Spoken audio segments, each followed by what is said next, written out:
It's a little bit of a different lens, and it's actually exciting because the TrueX side of our house is really the bespoke kind of opt-in creative solutions.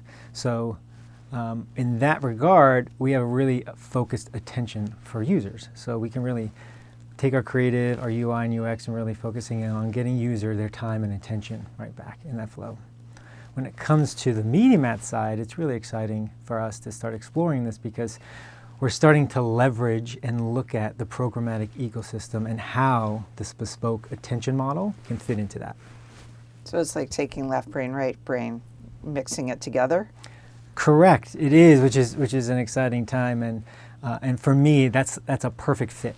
My background when I first started in creative, I immediately dove into development, right? So HTML, Flash, and CSS, and the merger of the two sides of the brain that really helped me understand what creative can do in advertising and start getting into like product development. And because of this, I feel like it's the perfect merger now. It's almost like that creative of the TrueX is meeting the technical side of MediaMath, and how can we explore and leverage programmatic.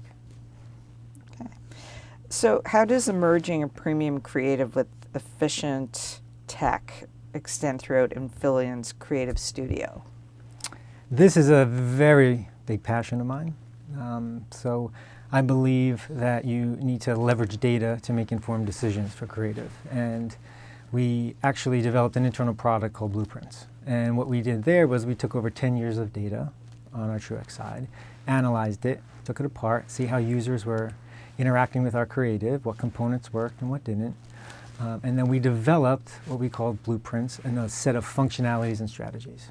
And with this, we are able to now take all of this extensive research and be able to develop creative that can target a certain device, KPI, and different parts of the funnel. So it was a really exciting product to develop. And it did come with challenges internally, and there's two areas that we had to kind of overcome. So from a creative perspective, right, that merger of the tech and the two brains, as we said earlier, the studio thought that this would actually not allow them to be creative, right? It wouldn't allow them to think out of the box. It would be very cookie cutter, if you will, creative. Our frontline team also saw this as a lesser value, thinking, well, this is just a quick hit, turnaround times, and we'll just get that out there, but there's no focus on like the attention model and performance. 5 years later, I can successfully say that the tables have turned, right, and for the positive. So the creative team now sees this as a way to create high standard specifications and quality, right, be able to turn creative around more quickly, let us scale our team and do more, right, have a better output, as well as determine and define clear lines of differentiation of what we call a blueprint versus custom. And when we do, now the team can really double down and focus on thinking out of the box, right, in those moments. And then on our frontline side, they've really seen the benefits of these really highly bespoke, performative creative that is really turnkey, right? And we use the term flexible frameworks because that's what they are, right? Okay. You talk about creative as a service. Can you explain that to me? Sure.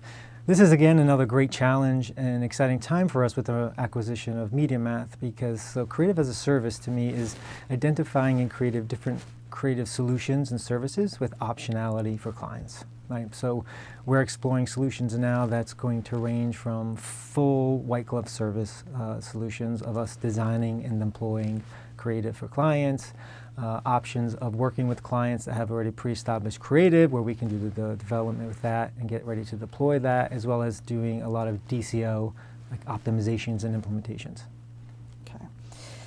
So what's happening with IAB's latest VAST enhancements? Can you talk a little bit about what they are and how Infillion plans to use them?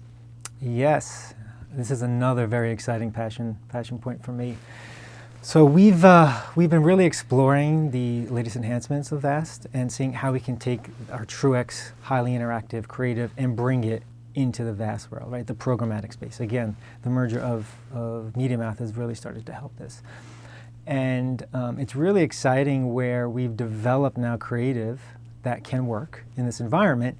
And we've been testing this now for over 4 months, and we have a really good grasp of the addressable market.